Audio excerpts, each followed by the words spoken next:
is, guys? It's your boy BlastphamousHD. One story that a lot of people have been asking me to tell is the story of how I ended up in jail and what happened to me when I was in there. It's one of my more interesting stories. What happened was, one night after I had just got done doing some particularly awful crap with the girl that I was kicking it with at the time, which is an awfully atrocious freaking BHD Storytime, which coincidentally enough, it is so bad that I have not told it on my channel, but I did put the story up on Vimeo.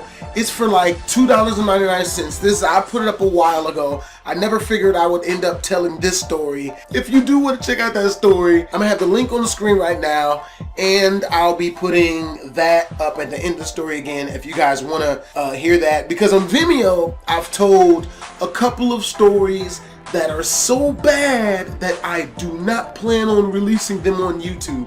Some of my stories are rated freaking AO, you know, adults only, some crazy shit. Okay, so anyway, what happened was, after that craziness had just got done going down, the girl dropped me off on Lake Mead and Rainbow. Now, anyone who lives out here in Las Vegas knows that Lake Mead and Rainbow is like in the butt fuck of nowhere. It's like 3 o'clock in the freaking morning. I'm just chilling at the bus stop, right? I get a little bit hungry. Across the street was a corner store, so I'm like, I'm about to go get me some bag of hot Cheetos and some grape juice. Across the street, get my bag of hot Cheetos and my grape juice. I'm walking back across the street and I look to the left, I look to the right. I shit you not, there was not a car in sight. Did not mean for that to rhyme, but it makes perfect sense since it was so freaking late. Like, nobody was up, there was no cars, no people, no nothing. Tell me why I didn't even make it 3 steps across the street before I hear boop boop boop. It's like the police car fell out of a goddamn tree. Cause I don't know where the fuck they came from, man. Like, makes no fucking sense. So they got me up against the car, man. I had a bench warrant at the time for some crap that I had gotten myself into, which was all 100% my fault. Now, I don't know if I'm gonna tell that story or not. I might. They checked my record when they put me in the cuffs, man, and you know, I've got a bench warrant. Police officers were nice enough to let me write down a phone number on my hand so I could call all the people that I needed to. Other than that, like, yeah, they put me in cuffs, man, and you know, they took me down to the station.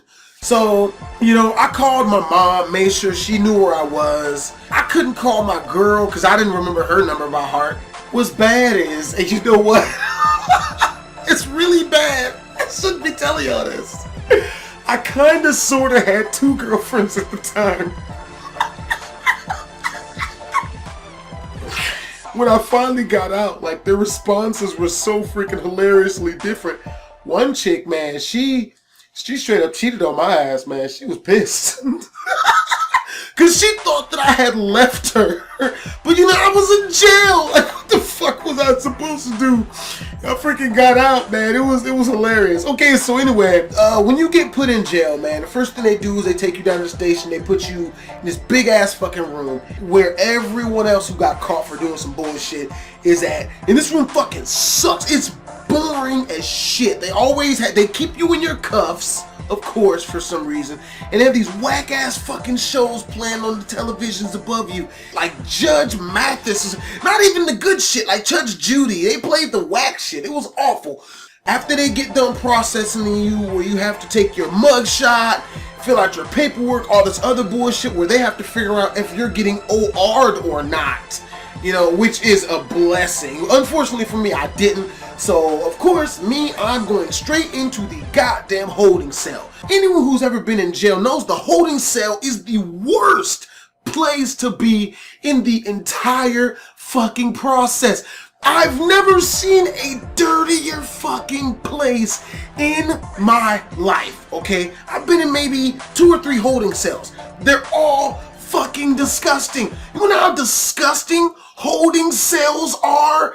Number 1, I did not shit for 3 days, which is how long I was up in the fucking holding cell. Cause luckily enough for me, I had went in on like a Friday night or some shit. So they didn't fucking think to do shit with me until fucking Monday. I'm up in this bitch for 2-3 days. The toilet was so nasty, it looked like someone took a paintbrush, a bucket, shit into the bucket, dipped the paintbrush in that bitch, and just slathered it all over the fucking toilet, man. There was not even enough toilet paper in the fucking world that you could cover this toilet seat in as to where you weren't gonna catch Ebola off up in that bitch. It was that fucking nasty. Now, number 2, you get no pillows. And of course, if you're gonna be in there 2-3 days, you're gonna have to fucking sleep.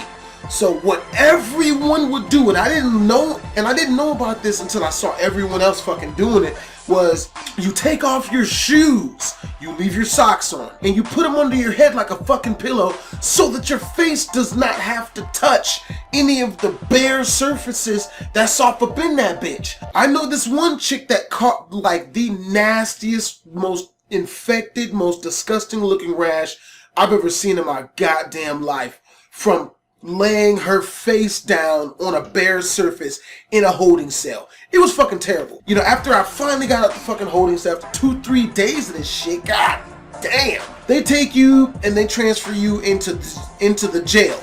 Now, they took me down to the CDC, okay? At the CDC, we get this yellow fucking jumpsuits, and when they bring you in, it's just like fucking prison off up in that bitch. First thing they do is they strip you ass naked in front of fucking everybody, and they take you up in that bitch and they hose you the fuck off like some sort of fucking animal or some shit. They give you like fucking boxers, fucking t-shirts, they give you a toothbrush, a cup, fucking towels, you know, all that regular shit. So then they take us into our living area, which it's not prison. We get this one big ass fucking room, was just full of fucking beds and bunk beds, right? Now, the thing that sucked about being on the inside is that we were on 23-hour lockdown. We couldn't do shit for 23 hours of the fucking day. And they feed you at these whack-ass fucking times. I swear to God, they do this shit to induce you to buy fucking commissary. They feed you breakfast at like 4 o'clock in the fucking morning, lunch at like 9 o'clock in the fucking morning, and dinner at like fucking 2 p.m. So you're starving come fucking 7 or 8 o'clock, which is of course where your commissary will come in if you have any money to buy any. I was so bored. Luckily enough, they had this small fucking library type bullshit, and I remember one of the 3 books I read in there, which I don't read a whole lot of books unless it's like Earl Nightingale or, you know, some educational shit like that. Man, I was so bored up in that bitch, dude. I was reading alien sex novels, okay? No bullshit. Alien sex novels. What's fucked up was the shit was fucking good. It was a really good book. Like, I would really read that shit again, man. This shit was really fucking well done. You know me, dude. I'm an extrovert, unfortunately, which is the worst fucking thing to be when you're in jail. Man, I'm up in that bitch. I'm making friends. And what's fucked up is these are not friends that one should ever want to fucking make. I ended up clicking up with like these 4 or 5 dudes who are all in jail for really awful shit. Like one guy, he was in for shooting a guy, but he wasn't going to be in for life because it was self-defense. The guy pulled his gun on him. They both shot each other. Like the other guy died, he lived. It was very fucking crazy shit. I ended up seeing that guy after I got out of jail. Very awkward situation. One guy pulled out his gun and shot into a crowd of fucking people. It was just all bad, right? But like these people had some of the most interesting fucking stories I've ever fucking heard of in my goddamn life, man. So needless to say, I mean, you know, yeah, I was in jail and it sucked, but I got really good fucking stories from some really interesting people. Like one dumb motherfucker who actually tried to fuck me up. Like I forgot how I pissed him off one day, but he legitimately tried to like fuck me up physically. He was pissed. He was so mad. I forgot his name, man. He had to be like 45 years old or some shit. He was in there for a long ass fucking time. His girlfriend had a lot of drugs and a gun in the car, and he took the rap for it because he cared about her. I'm like, you stupid motherfucker. I ain't taking the rap for shit. Okay, so one of the things that sucked ass about being in jail, right, was the fucking food.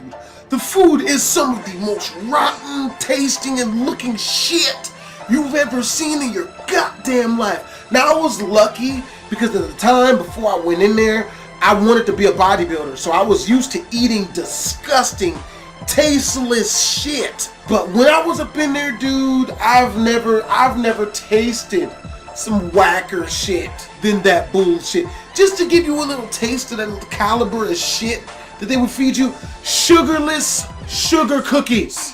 No bullshit. Anyone who's ever been to jail knows exactly what the fuck I'm talking about. Sugarless fucking sugar cookies. Everything sugarless. They have the nerve to try to trick you by giving you sugar shit, but the shit ain't got sugar in it. Sugarless Kool-Aid, sugarless oatmeal, sugarless fucking everything. I don't fucking understand it, man. Like the meatloaf, nigga, that shit looked like cat food. This shit tasted downright disrespectful. The shit went against everything that a taste bud should ever be used for. It was just so freaking bad, man. And it was really funny because while I was in there like a month in, right, this kid comes in. He had literally just turned 18. He got caught for shoplifting. And he literally turned 18 years old the day that they caught him for shoplifting, which is the only reason they could try him as an adult. This dude was about 120 fucking pounds soaking wet, man. It was like the saddest shit I ever saw in my life. Luckily enough for him, he was my bunkmate. Me, I'm talkative. I love to laugh and joke. I become friends with this guy, right? So one day, we're in chow line to get food, and the way you get seated, whatever people are closest to you in line, those are the people you sit with. They enforced that shit. You weren't allowed to click up and sit with your friends, nothing like that. The people who are closest to you are the people that you sit next to, right? So me and this guy, we always sit next to each other because when they take you out of your bunks, of course he's gonna be right next to me because, you know, we're bunk mates. So we get our food and they give them to you in these Chinese food fucking styrofoam containers. It's weird. And we're sitting down, we're eating our food. This guy, like I said, he's 120 pounds. And we're sitting at the table, two gangbangers, the 45-year-old dude who was super cool aside from wanting to fuck me up that one time, and like this other white-collar criminal guy. We're all sitting at the table, and this gangbanger guy, I've never learned his name. I think he was full of shit. As some of you guys who watch a lot of my story times know, I used to get picked on as a young person, which makes me like super Captain Save-A-Ho now. When I can't sit by and just watch somebody get picked on, it really fucks with me to the point where I do stuff that I normally wouldn't fucking do and say shit I normally wouldn't fucking say because it really hits home with me. I hate that shit. Seeing somebody get bullied, especially for no freaking reason. So I'm sitting there and eating my food, and I'm sitting next to the guy who's 120 pounds. He gets ready to open up his food, and the gangbanger guy, he looks at the guy, he's like, hey man, you know, slide that on over here. And the really skinny dude, he looks up and, you know, he kind of smirks because he thinks it's a joke, you know, and the other guy was like, no, slide that over here, bro. Like, you know, let me get that. You know, and the skinny dude, like, he starts looking around. So he's like, you know, no, I'm hungry, man. And he flips it open, and the gangbanger guy, he gets up and he's like, nigga, I said slide the fucking food over here, homie. Don't open it. Slide it over here. Now, I don't like loud sounds. It kind of ties in part with why I'm afraid of scary games, but loud sounds startle me. I hate being startled, and it pisses me off. Two, you know, I hate seeing people get bullied. I'd rather take an ass whooping than have them bully someone who I know can't defend themselves at all, right? And number three, this is my friend. You know, this motherfucker keeps me company, okay? This is the homie. So, you know, when this happens, I mean, I'm not in my right mind. I mean, of course, after all this said and done, I was like, damn, I don't know why I would do that. But when the gangbanger dude stood up and started talking shit, you know, I stood up too, and I'm like, no, man, dude, that's his food. You know, let him eat it. And like the gangbanger dude takes a couple steps close to me, and he's like, you know, well, what the fuck you gonna do about it, man? You want fucking problems, cuz, blah, blah, blah. I forgot whatever the fuck what he was. He was a blood or a fucking Crip. I don't know which fucking one. My reflexes are really, really bad. I don't like being threatened, you know. It's gonna make sense to some people. You know, like, I didn't try to hit the dude or hurt the dude or nothing, but, you know, I just stepped closer to him, you know, and I'm kind of yelling at him the same way he's yelling at me, like, man, what the fuck you gonna do, man? Fuck you. I said he's gonna eat his fucking food. You got a fucking problem with it, then what's up? Like I said, it makes no sense. It startled the shit out of me that he was doing this. I have no logical train of thought as to why this was my response. I don't know. I'm not the type of person to do this type of thing, you know what I mean? I guess I just seen enough gangster movies to know the lingo. And I guess I was convincing enough. And this is what makes me believe there's no way this guy was a legitimate gangbanger and did all the shit that he said he was doing. Shooting people and going to jail or prison, all this other bullshit he was saying he was doing. Because the dude, when I came at him like that, you know, he's like, oh man, you know, man, I was just playing, man, you know what I mean? I don't want to take the dude's food. I was just kidding. And then he sat down. I'm like, what sense does this make? What type of thugs? Wait, this kind of did cross me as the type of guy that, you know, would start a fight and then shoot or stab somebody, which of course corroborates my already very limited understanding of these type of people, that they're complete utter bitches, you know. But he just sat his punk ass back down. I sat back down and we ate our food and we had a good time. I felt real cool after doing that for the 120-pound dude, because, you know, the guy left him alone after that. He didn't bother him anymore. But at the same time, yeah, I'm really glad that I did not end up getting shanked or stabbed later on by that gangbanger dude. You know, probably not that good of an idea, actually. Captain Save-A-Ho. He ho this time. And I will say this about jail as well. I have never been so happy to be ugly in my entire life than I was when I was in jail. Because the whole time I'm like, I hear about what happens in jail, and I don't want that to happen to me. You know, I'm like paranoid and shit. I'm taking showers and shit. In my mind, I'm walking out, the dudes are like checking me out and shit, like, oh shit, that nigga got a fat ass. I never ran into any of that Fleece Johnson shit. I did see someone else get fleeced though, but not like, you know, actual witness the intercourse or anything like that. But you know, I was passing by a cell and there was one guy in there getting his hair braided by the other guy, which just struck me as some shit that you shouldn't ever have another man do for you. Like, the fuck? So 23-hour lockdown sucked ass. It was like a week before I was gonna get out, and they took me to trial. And I never forget this shit. They put me in a room with this crazy looking white woman. Like, this woman was like 25, but she looked like 60 because she was that stressed out.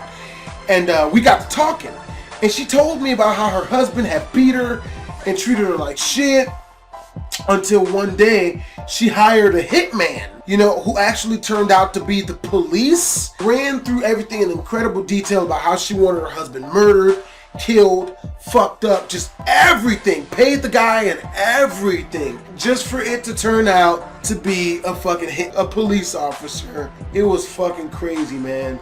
Like, and she had the most depressed look in the world on her face. And she was telling me, like, how unfair it was that she got this, even though, you know, it never actually happened, because she had just, you know, planned it out. This story is running on super long. Click the annotation and it'll take you to part 2. Hope you guys enjoyed the story. If you did, make sure to comment, like, and subscribe.